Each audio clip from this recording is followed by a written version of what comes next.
9. Mazmur 119 ayat 9.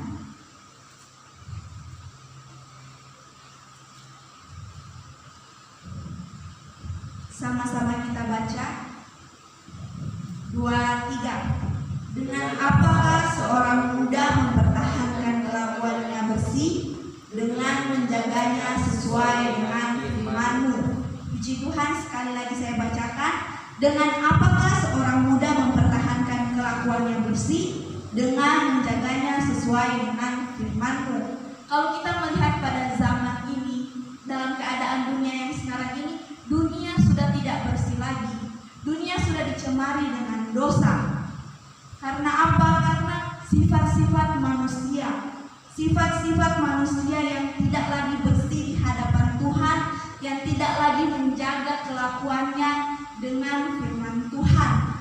Kalau kita melihat di TV, kalau kita nonton berita, banyak orang yang melakukan kejahatan. Semakin hari semakin bertambah kejahatan. Bahkan kejahatan itu dilakukan bukan nanti dengan musuh seseorang, bahkan dengan keluarganya sendiri dia melakukan kejahatan. Contoh, kita banyak mendengar berita anak membunuh orang tua melakukan hal-hal yang tidak wajar kepada anak-anaknya. Semakin hari dunia semakin jahat. Jadi kita sebagai generasi anak muda pada zaman sekarang, bagaimana cara kita untuk tetap mempertahankan kelakuan kita agar tetap bersih di hadapan Tuhan? Bagaimana cara kita seorang muda walaupun hidup di lingkungan yang begitu beragam, di mana kebenaran tidak menjadi standar mutlak bagi seseorang. Contohnya, yang misalkan saya menegur orang dengan suara besar, tapi bagi saya itu benar karena saya menegur dengan tujuan baik, tetapi mungkin orang lain yang melihatnya bahwa itu tidak benar.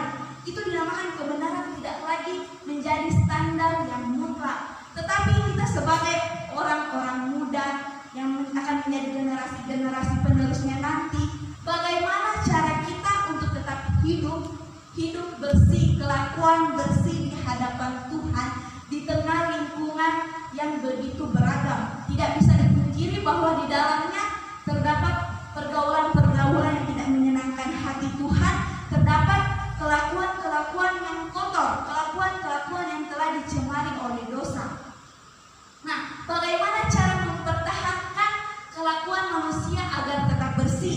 Caranya yaitu dengan menjaganya sesuai dengan firman Tuhan, seperti yang telah dikatakan pada ayat pokok kita tadi. Dengan menjaganya sesuai dengan firman Tuhan. Kalau kita di dalam kehidupan kita harus tanamkan bahwa firman Tuhan menjadi standar di dalam kehidupan kita. Karena biasanya apa yang dilakukan manusia menurutnya baik dan benar, tetapi belum tentu baik dan benar di hadapan Tuhan. Itu sebabnya kita dalam menjalani kehidupan bukan menurut standar kita manusia untuk menilai kebenaran, untuk menilai kebaikan, tetapi menurut dengan standar Tuhan. Amin. Menurut dengan standar Tuhan. Contohnya seperti ini, saya ambil di ke-10 firman. Yang pertama, jangan ada padamu Allah lain di hadapanku, di hadapan Allah kita. Nah, saya kasih contoh, banyak orang yang masih percaya kepada dukun-dukun, doki-doki atau tahayul-tahayul. Misalnya dia meninggal tiba-tiba, mulai lagi muncul orang punya kata-kata, oh dia meninggal karena keteguran tadi malam, dia meninggal karena balian pokok, atau dia meninggal karena didoti. Itu namanya bukan percaya kepada Allah saja, itu namanya sudah percaya kepada Allah-Allah lain, sudah percaya kepada berhala-berhala. Kan Tuhan yang memberi nafas, Tuhan pula yang mengambil. Jadi kalau orang yang masih percaya, oh dia meninggal karena habis balian orang yang pakai baju hitam besar tadi malam, akhirnya dia keteguran meninggal. Itu sudah percaya kepada hal-hal yang di luar Tuhan. Itu sudah hidupnya sudah dicemari oleh dosa. Karena apa? Dia tidak menurut itu. Dia tidak mempercayai sepenuhnya tentang kebenaran firman Tuhan. Dan orang yang percaya, orang tersebut yang percaya kepada hal-hal yang seperti itu, karena sumbernya, contohnya seperti saya contohkan tadi,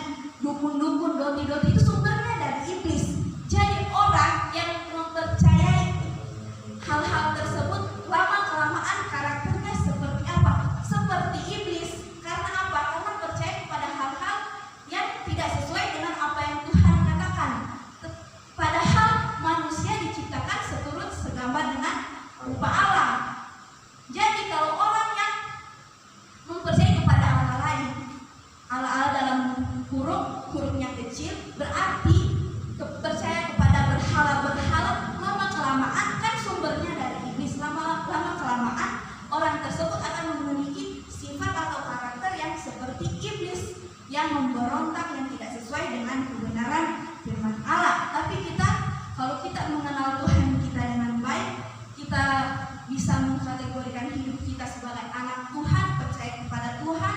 Tentunya kita harus memiliki karakter yang sesuai dengan Tuhan kita. Yang kedua, yaitu saya ambil lagi ke-10 firman, yaitu hormati ayahmu dan ibumu. Hormati ayahmu dan ibumu. Banyak orang sudah tidak menghargai orang tuanya. Bahkan orang tua yang begitu mengasihi anaknya, anaknya tidak menghargai orang tua. Saya juga pernah seperti itu dulu. Kalau ditegur, saya mempersalahkan orang tua saya seolah-olah saya selalu dibatasi atau apapun itu karena pikiran atau keadaan yang masih labil. Tetapi setelah saya sadari bahwa apa yang orang tua katakan itu demi kebaikan kita. Jadi betapa salahnya anak-anak kalau tidak menghormati orang tuanya, kalau tidak mendengarkan perkataan orang tuanya. Kita semua di sini rata-rata masih punya orang tua. Jadi kita gunakan kesempatan untuk apa?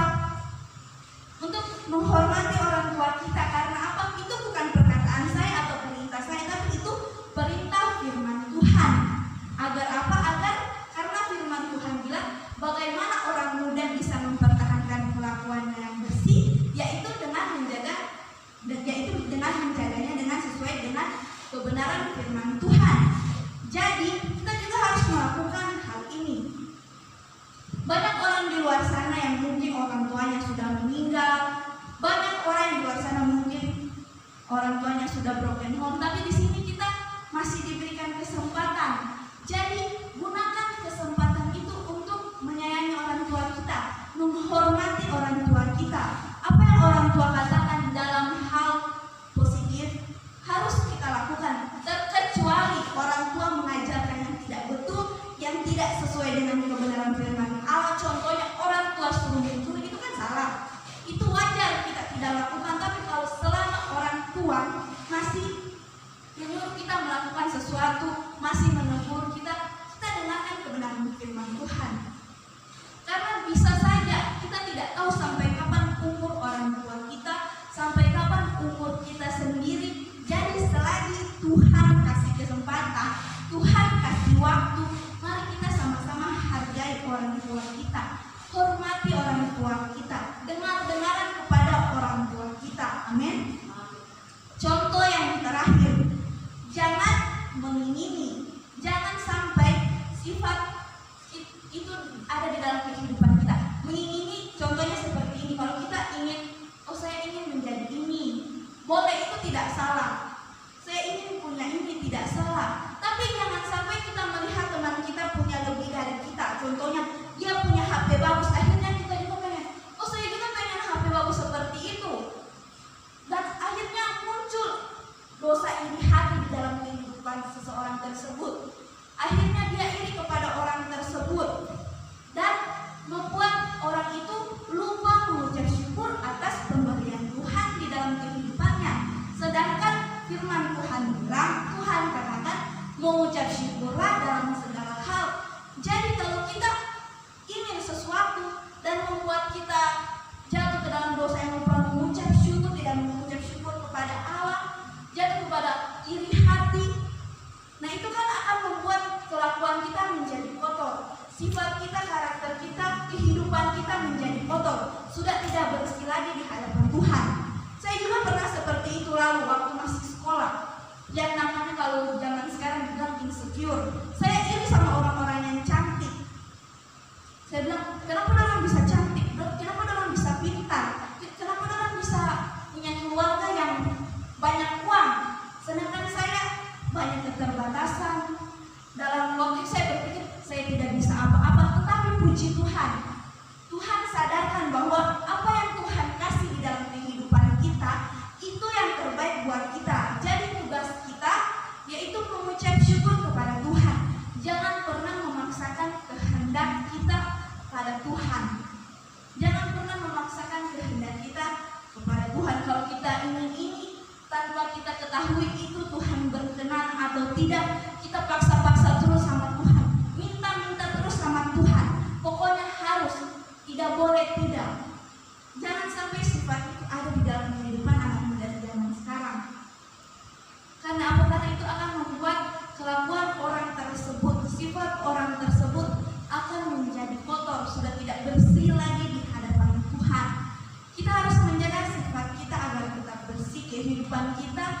agar tetap bersih.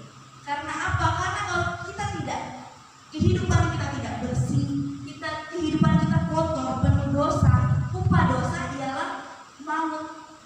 Upah dosa ialah maut. Jadi firman Tuhan bilang, pergunakanlah waktu yang ada, karena hari-hari ini adalah hari yang jahat. Kita harus andalkan Tuhan di dalam kehidupan kita.